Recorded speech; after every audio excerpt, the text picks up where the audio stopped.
I reviewed Roger Corman's Dracula Rising when I did my big Dracula video, but I missed the Vampirella movie he produced a few years later, starring Bond girl Talisa Soto as Vampirella and The Who's Roger Daltrey as the Count. This one is a lot more fun. Dracula Rising leaned into moody art house trappings in an attempt to ride the coattails of the Coppola film.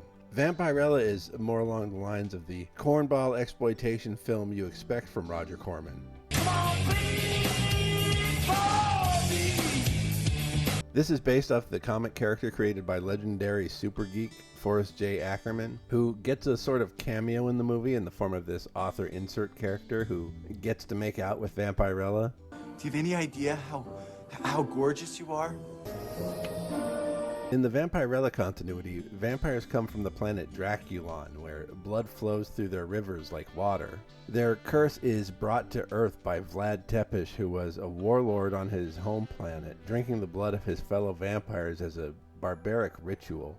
Exposure to space radiation or whatever transformed the vampires on their way to our planet, making their vampirism contagious and making them weak to sunlight. Two problems Vampirella herself doesn't have to deal with, having stowed away on an American space shuttle returning from Mars in order to take revenge for her stepfather. Tell me I'm dreaming.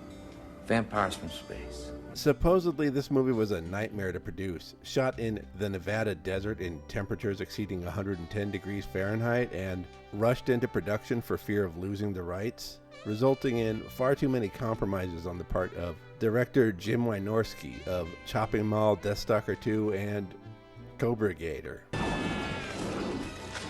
The biggest compromise was the casting of the female lead. Talisa Soto is beautiful, charismatic, and talented, but she's not as curvy, as mysterious, or as imposing as you expect Vampirella to be. And she's got this goofy, like, granny panties, two-piece bathing suit with fireman suspenders instead of the sexy one-piece she wears in the comics. Wynorski names this movie as the greatest regret of his career as a director, and it's a shame because it's a consistently entertaining little movie packed with fun ideas like Purge, the anti-vampire task force, and a plot to block out the sun in order to feast on humans unchecked. And best of all, Roger Daltrey as Dracula, making a ghost town on the outskirts of Vegas his home base. You were an honorable man, sir. Allow me the pleasure of letting you die dishonorably. This is a top-tier campy Dracula performance. Daltrey is a teeth-gnashing big bad with no pretensions of subtlety. He references hanging out with William Shakespeare. He makes a living as a rock star, and the Bram Stoker novel is canon to the Vampirella continuity, with Vlad having taken on the name Dracula from his home planet while living in the Carpathian Mountains. A central protagonist and key member of Purge is Adam Van Helsing, a descendant of Abraham.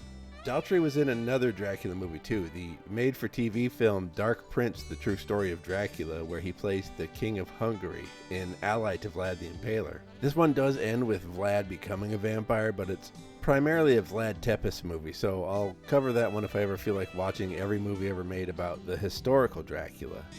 Anyway, Roger Daltrey is the reason to watch this movie.